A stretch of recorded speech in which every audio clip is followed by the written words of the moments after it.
What's up guys? So in today's video, I have three very good dividend stocks for you. And the last dividend stock that we're gonna talk about is actually turning into a high growth company, regardless of them being around for over 100+ years, but they're transitioning very well to the stay-at-home environment and it's extremely exciting. So make sure you stick around to the end. This is definitely a company that you need to have on your radar, and let's get into it.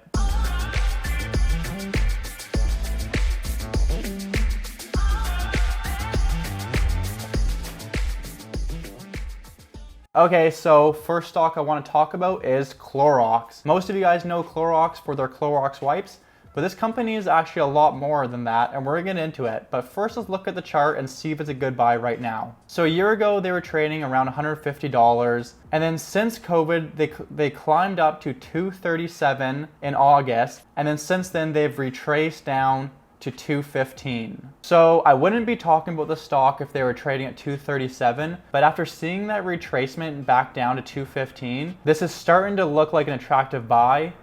Full disclosure, I do have a position into Clorox. I invested about $5,000 into them, and that's at an average cost of $210. So many of you might not know what Clorox totally is besides their wipes. As you can see here, they actually sell a ton of really high demand items that you need to use in your everyday life. You can see they have Glad garbage bags, something you always need to use, Brita water filters, Burt's Bees, obviously Clorox wipes, different animal products, and Clorox has been around since 1913, and they sell these diverse brands in over 100 countries worldwide. So let's quickly take a look what analysts are saying. So the average price for analysts is at $222, with a high of $263 and a low of $189. So I like Clorox for a few reasons. One, they're very good in a pandemic environment, obviously. Clorox wipes are in such high demand right now, and I don't see that demand going down for the next few years. So this is gonna push revenues to all-time highs, which makes them a super safe stock right now, because it's a different environment when you're investing right now. I'm sure you're constantly wondering, is this business gonna go out of business? Are they gonna be able to survive?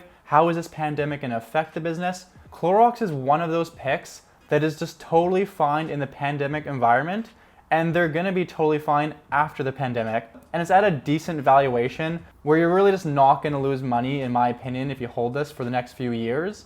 And yeah, so if you're looking for a safe dividend play that is growing its revenues and that's in super high demand right now, Clorox might be a good pick for you.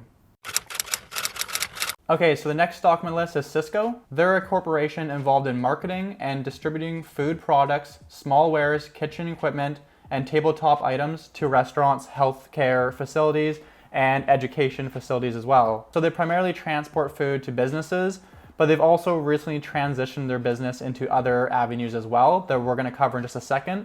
But first, let's take a look at their stock price and see how it's been doing. So pre-health crisis, they're around $84 a share.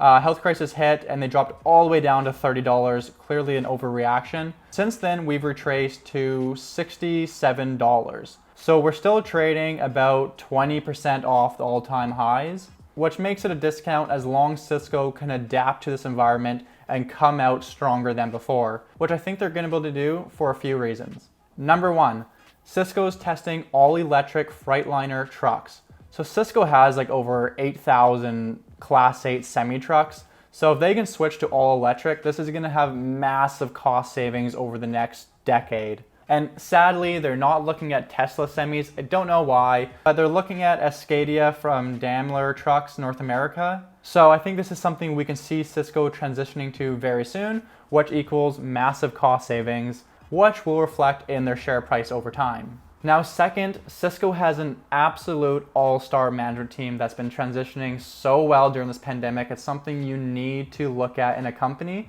is how they adapt in bad situations. So they've launched a few new initiatives. One was on June 15th, Cisco launches new interactive virtual restaurant readiness tool for operators. So this one isn't exactly a big deal, but the next one actually I think is really good. And that's called Cisco Foodie. So you as a customer can go on to Cisco Foodie and order a bulk amount of food to your house. And this is something that Cisco has implemented since the pandemic to boost their revenues. And then thirdly, Cisco has been delivering food to grocery stores too, which they didn't used to do before the pandemic. So that's the third way they've transitioned. So I really like how Cisco has been transitioning, and at a 20% discount, I think it's a pretty good buy. But to be completely honest, I bought in a Cisco at $56, where I see very limited downside potential and a lot of upside potential. At $67, it's a little bit different. So let's take a look at what analysts are saying on this. So analysts have a 12-month price target of $71 essentially, with a high of $94 and a low of $57. This sounds exactly how I was thinking when I bought into the stock of $56. I really didn't see the stock going lower than that. And I saw upside over the next 2 years in the $90 to $100 range. So I would say this is actually fairly accurate. So yeah, Cisco is another pretty safe dividend stock that's still trading at a 20% discount. Okay, so the third stock is really exciting. It's been around for over 100 years and has created immense wealth for its shareholders. So naturally, a stock that's that old should be growing at a very slow rate. But this company is transitioning in modern times extremely well, and it really has me wondering if I should be buying shares right now. So we're going to talk about this stock. Then I really want you guys to comment down below and give me your opinion on this stock, whether you would buy it at this price or not. So the stock I'm talking about is Disney. Now Disney, I'm sure, doesn't need any introduction. We all know exactly what Disney is. Now, just looking at their 1-year chart, they were trading around $151 pre-health crisis. They dropped all the way down to 88, clearly an overreaction. And then since then, they've climbed up to 124. But as of me filming this video right now, after market, they're at 131. So their stock is surging right now, unfortunately. I really wanted to buy in before that, but hopefully it corrects down, but we'll see. But regardless, they're still at about a 10 to 15% discount before health crisis. So still a small discount, but Disney obviously is being affected by the health crisis in different ways, but they're also adapting very well. And that's what I want to talk about here. So it's Disney Plus. Disney's streaming service is doing so well. You can see the top stories here. Can Disney catch Netflix in streaming? Disney reorganizes media entertainment business to focus on streaming.